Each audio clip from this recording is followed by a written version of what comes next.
В эфире вечерние новости. Подводим итоги уходящего дня. С вами Василий Раченко. Смотрите в программе. На предприятиях Дальнего Востока образовалось более 200 тысяч вакансий. Юрий Трутнев с главами регионов обсудил меры борьбы с безработицей. Новый малороссийский самолет «Байкал» придет на смену кукурузнику Ан-2 уже в 2023 году.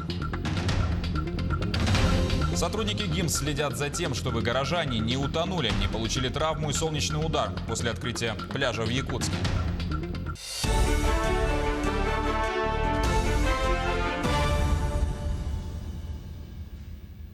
Рынок труда на Дальнем Востоке Айсан Николаев обсудил с Юрием Трутневым. Вице-премьеры и главы регионов остановились на проблеме, что ограничительные меры привели к увеличению официально зарегистрированных безработных граждан.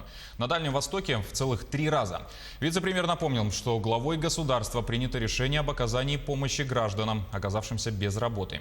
Это выплаты в размере 12 тысяч рублей. Такая мера позволила не допустить социальной напряженности в регионах.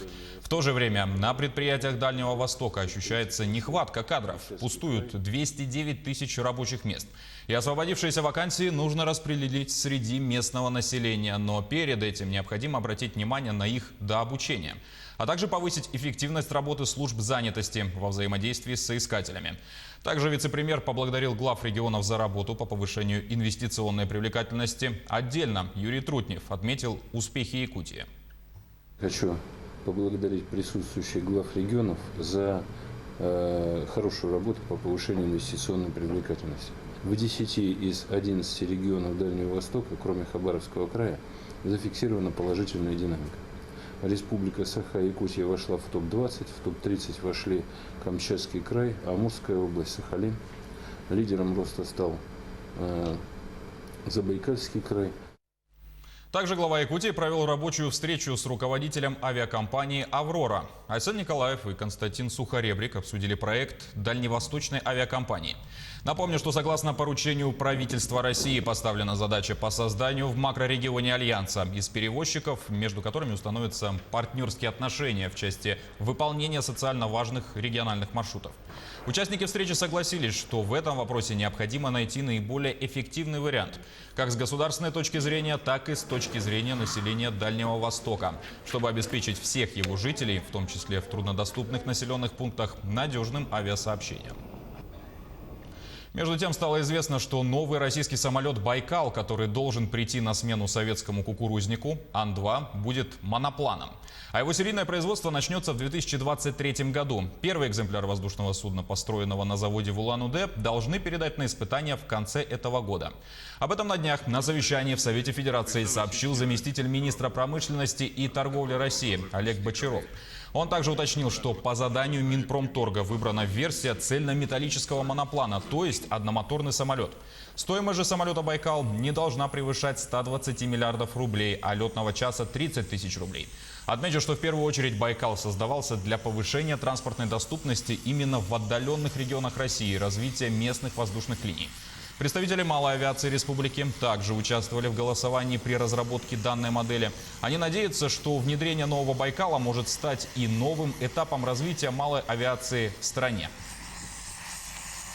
Минпромторг подошел тут более-менее так продуктивно и более, будем взвешенно. И он собрал 38 представителей авиакомпаний, заводов, конструкторских бюро и практиков авиакомпаний, в том числе наши полярные авиалинии там участвовали. Принятое решение о проектировании данного самолета нам какую-то сейчас дает надежду, что действительно появится российский многоцелевой самолет, как они его называют, как малая авиация, который будет действительно конкурировать с иностранными его аналогами. В Якутии за сутки выявлено 42 новых случая коронавирусной инфекции. 34 из них в Якутске, 3 в Верхоянском, 1 в Мирнинском, по 2 в Нерюнгринском и Намском районах.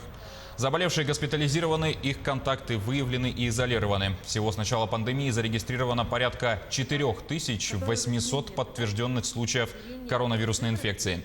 79% из них в столице региона. Также за сутки лабораториями республики проведено более 2500 исследований, а с начала пандемии обработано 255 тысяч анализов. Водительские права, истекающие с 15 июля, будут действительны до конца этого года. Заменить их можно будет до 31 декабря по предварительной записи на сайте госуслуг. Вместе с тем граждане могут лично обратиться в регистрационно-экзаменационное подразделение госавтоинспекции. Для регулирования потоков посетителей будут использоваться системы электронной очереди. Об этом сообщили в пресс-центре МВД России. В ведомстве отметили, что в этом году в период с 1 февраля до 15 июля замене подлежат более 2 миллионов водительских удостоверений. Премию главы Мирного «Мастер года» провели среди лучших сотрудников. На днях стали известны имена номинантов. Среди них водитель вездехода с 40-летним стажем. С профессионалом своего дела встретилась Ивана Филиппова.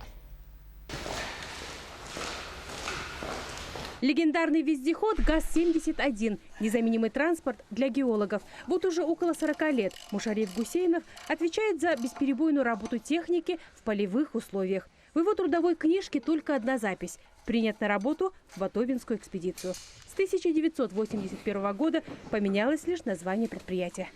Пришел работать в экспедицию водителем в полевой отряд.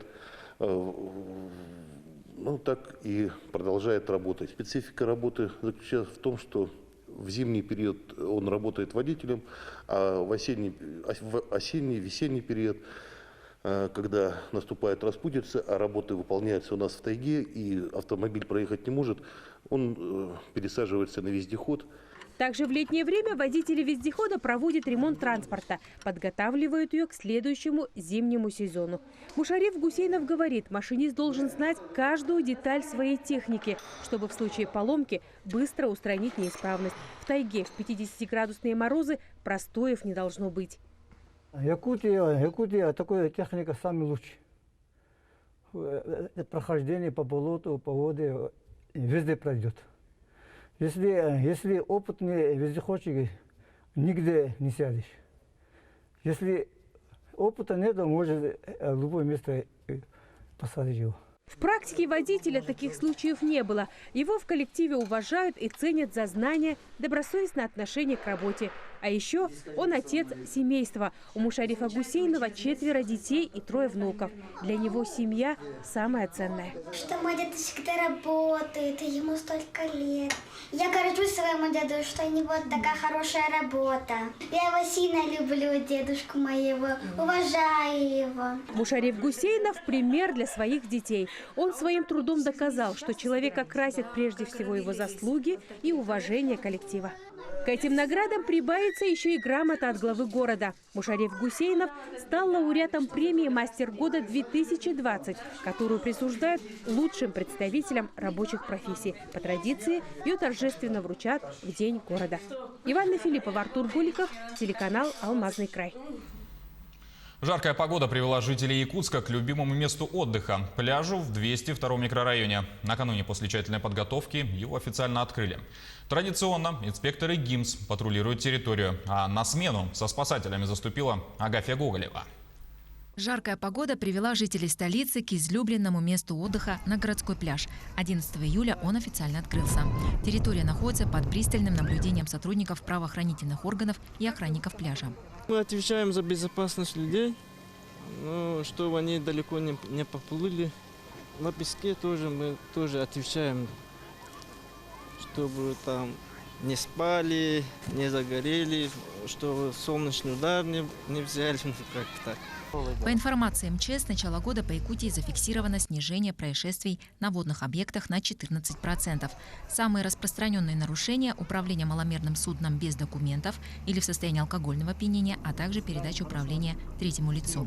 Только остановил лодку и посмотрел там документы, а также посмотрел там бортовые огни, бортовые номера, грузоподъемность и мотор тоже посмотрел. И в жилетах они или без жилета тоже посмотрел. Все нормально вроде. Также госинспекторы по маломерным судам проводят профилактические беседы и с отдыхающими, вручают им правила поведения на воде. Мальчик, да. Мальчик знает, да, как Да. Не боитесь? Не, я смотрю за ним. А раньше где вы купались? Здесь тоже на городском. Да, когда не было коронавируса. И как, на ваш взгляд, вода? Теплая. Вот здесь вот поближе, она очень теплая. Хорошо нагретая. Сотрудники ГИМС призывают граждан соблюдать элементарные правила поведения на воде. Главное следить за детьми, чтобы они не оставались, в общем, без присмотра никогда. Главное, не распивайте на пляже и не купайтесь в алкогольном опьянении. Культурно себя вести. Далеко не заплывайте. Рейды проходят на регулярной основе. Напомним, в столице республики только одно оборудованное место для купания. Это городской пляж на 202-м микрорайоне. Агафья Гоголева, Илья Сыромятников, Якутск. Коренные жители африканской пустыни сурикаты вполне комфортно могут проживать и в обычной квартире в Якутске. В этом убедился житель столицы Дмитрий Костромитин, у которого вот уже почти 1,5 года живут Сурик и Веня. Забот и хлопот с ними не больше, чем с обычной кошкой. Зато радости, особенно детям, доставляют с головой. За жизнью зверьков в домашних условиях наблюдал наш корреспондент Александр Хавренко. Когда говоришь про сурикатов, первое, что приходит на ум, это герой диснеевского мультфильма «Тимон», веселый и беззаботный. Настоящие сурикаты мало чем отличаются от персонажа мультфильма. Веселые, забавные и очень любопытные. Их совершенно разные характеры. Допустим, если Сура, он такой более у нас, он моложе, ему 1,5 года сейчас. Если Сура, допустим, он какой-то у нас такой более игривый, более интересный, он задира сам по себе. Веня, он сам по себе тихий гораздо, он такой, скажем, такой толстый дядечка, которому ломы встать с дивана. В быту сурикаты неприхотливы. С удовольствием едят куриное мясо, фрукты и овощи. В качестве деликатеса хозяин заказывает для них африканских тараканов, зоофобусов и сверчков. А после сытного обеда животные с удовольствием играют с детьми. С детьми они нормально, допустим, Веня ворчун, Сурик задира, они, допустим, на меня какие-то обиды держат, но к детям они вполне нормальны по той причине, что они, видимо, понимают, что это ребенок. Они могут, по идее, если психануть и укусить. Здесь с детьми они очень сильно так держат себя в рамках. Несколько раз хозяева пытались выгуливать сурикатов на улице, но буквально через 10 минут вокруг них собирается толпа людей с телефонами.